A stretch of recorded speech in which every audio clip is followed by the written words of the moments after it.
பாதிக்கப்பட்ட குடும்பங்களில் 40 குடும்பங்களை சார்ந்தவர்கள் இந்த நிகழ்வில் பங்கேற்றார்கள். அவர்களுக்கு விடுதலை சிறுத்தைகள் கட்சியின் சார்பில் தலா 50,000 காசோலை வழங்கப்பட்டுள்ளது. பிரபாகரன் அவருடைய காசோலை இன்னும் வழங்கப்பெறவில்லை. அவர் மட்டும் இங்கே இன்னைக்கு வர இயலவில்லை. அவருடைய இல்லம் தேடி சென்று அந்த காசோலை அவருக்கு வழங்கப்படும். வந்தவர்களில் பலர் தங்களுக்கு அரசு வேலை வாய்ப்பு வேண்டும் என்கிற கோரிக்கையை நம்முடைய மேலாள் அமைச்சர் அண்ணன் செந்தில் பாலாஜி அவரிடத்திலே முன்வைத்திருக்கிறார்கள். அரசு அதை பரிசீலிக்க வேண்டும், அவர்களுக்கு வேலைவாய்ப்பு வழங்க வேண்டும் என்பதை முதல்வர் அவர்களை நேரிலே சந்தித்து விடுதலை சிறுத்தைகள் கட்சியின் சார்பில் நாங்களும் முறையிட இருக்கிறோம்.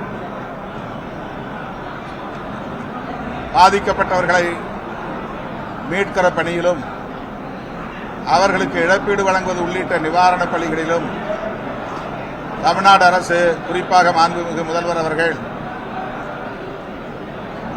மிகுந்த பொறுப்புணர்வோடு செயல்பட்டார் என்பதை நாடு அறியும். அத்துடன் அவருடைய வழிகாட்டுதலின்படி இந்த களத்திலே நின்று அத்தனை பேருடைய இல்லங்களுக்கு நேரிலே சென்று காயம்பட்டவர்களையும் நேரிலே சந்தித்து அவர்கள் அனைவருக்கும் செந்தில் பாலாஜி அவர்கள் ஆறுதல் சொல்லியிருக்கிறார் என்பது அனைவரும் அறிந்த ஒன்று. இறந்து போனவர்கள் எந்த கட்சி என்பது அல்ல முக்கியம். அவர்கள் ஏழை எளிய குடும்பங்களை சார்ந்த பொதுமக்கள். அந்த துக்கத்தை சிறிதளவாவது நாம் பகிர்ந்து கொள்ள வேண்டும் என்கிற அடிப்படையில் தான் இன்றைக்கு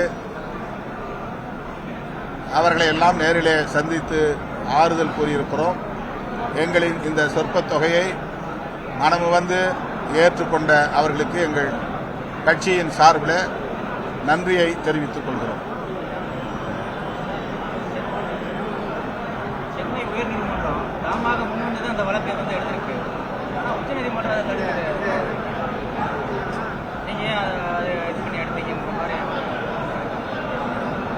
உச்சநீதிமன்றம் தடுக்கல. மதுரை உயர்நீதிமன்றத்தில் அந்த வழக்கு ஏற்கனவே டிவிஷன் பெஞ்சில் இருக்கு. அப்படிங்கிற போது நீங்க சென்னை உயர்நீதிமன்றத்தில் இந்த வழக்கை விசாரிக்க வேண்டிய தேவை என்ன வந்தது என்ற ஒரு கிளாரிபிகேஷன் மட்டும்தான் கேட்டிருக்காங்க. உச்சநீதிமன்றம் அதற்கு தடையாக இல்லை. உயர்நீதிமன்றத்தில், சென்னை உயர்நீதிமன்றத்தில் தொடுக்கப்பட்ட வழக்கு ஒரு நீதிபதி விசாரிக்கக்கூடிய ஒரு வழக்காக இடம்பெற்றிருக்கிற நிலையில் அவர் தன்னுடைய டிஸ்கிரேஷன் பவர், அவருக்கான அதிகாரத்தை பயன்படுத்தி அதை விசாரித்திருக்கிறார் என்று தெரிய வருகிறது. எனவே நீதித்துறையின் விசாரணையில் யாரும் குறுக்கிடவில்லை, தடையாக இல்லை. அது சுதந்திரமாக இயங்கி வருகிறது என்பதை நாம் புரிந்து கொள்ள வேண்டும்.